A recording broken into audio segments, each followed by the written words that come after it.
केंद्र सरकार के 5 सितंबर 2019 को जम्मू कश्मीर से अनुच्छेद 370 हटाने के आदेश को सुप्रीम कोर्ट ने सही ठहरा दिया। कोर्ट ने कहा कि अनुच्छेद 370 अस्थायी था और केंद्र सरकार ने इसे हटाकर कुछ भी गलत नहीं किया। इसके साथ ही कोर्ट ने घाटी में 30 सितंबर 2024 तक चुनाव कराने के निर्देश भी दिए हैं। अब कोर्ट के फैसले के बाद नेताओं के बयान सामने आने शुरू हो गए हैं। किसी ने कोर्ट के इस फैसले का स्वागत किया तो किसी ने कहा कि उन्हें कोर्ट के इस फैसले से निराशा हुई है।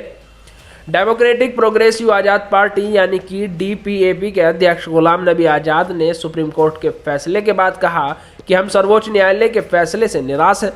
मुझे इस फैसले से अफसोस है। उन्होंने कहा कि अनुच्छेद 370 को लेकर केंद्र सरकार और सुप्रीम कोर्ट ही फैसला कर सकते थे, क्योंकि केंद्र सरकार ने ही धारा 370 हटाई थी और अब कोर्ट से ही हमें उम्मीदें थीं। लेकिन आज के फैसले ने जम्मू और कश्मीर दोनों भागों के लोगों को निराश किया है।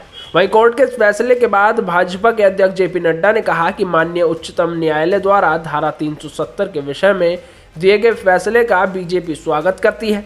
उच्चतम न्यायालय की संवैधानिक पीठ ने धारा 370 और 35A को हटाने के लिए दिए गए निर्णय, उसकी प्रक्रिया और उद्देश्य को सही ठहराया है। उन्होंने आगे कहा कि नरेंद्र मोदी की सरकार ने जम्मू कश्मीर को देश की मुख्य विचारधारा में जोड़ने का ऐतिहासिक काम किया है।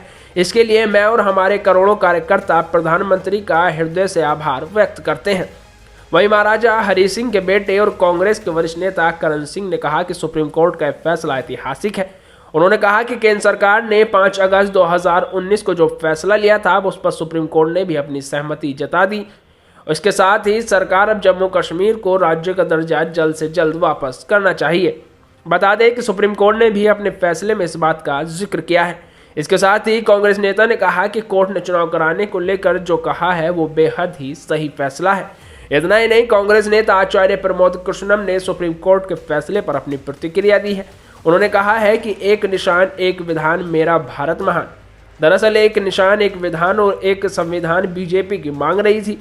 जम्मू और कश्मीर के संबंध में बीजेपी की ये पुरानी मांग रही है। सोमवार को सीजेआई चंद्रचूड़ ने कहा कि याचिकाकर्ताओं की दलील से संकेत मिलता है कि मुख्य चुनौती अनुच्छेद 370 को निरस्त करना है और क्या राष्ट्रपति शासन के दौरान ऐसी कार्रवाई की जा सकती है। बहरहाल सब अलग अलग प्रतिक्रिया दे रहे हैं। कोई खुश है और कोई इस फैसले से निराश है। लेकिन देश की सबसे बड़ी अदालत यानी कि सुप्रीम कोर्ट ने साफ तौर पर कहा कि भारत में विलय के बाद जम्मू कश्मीर संप्रभु राज्य नहीं रहा और आर्टिकल 370 एक अस्थायी प्रावधान है।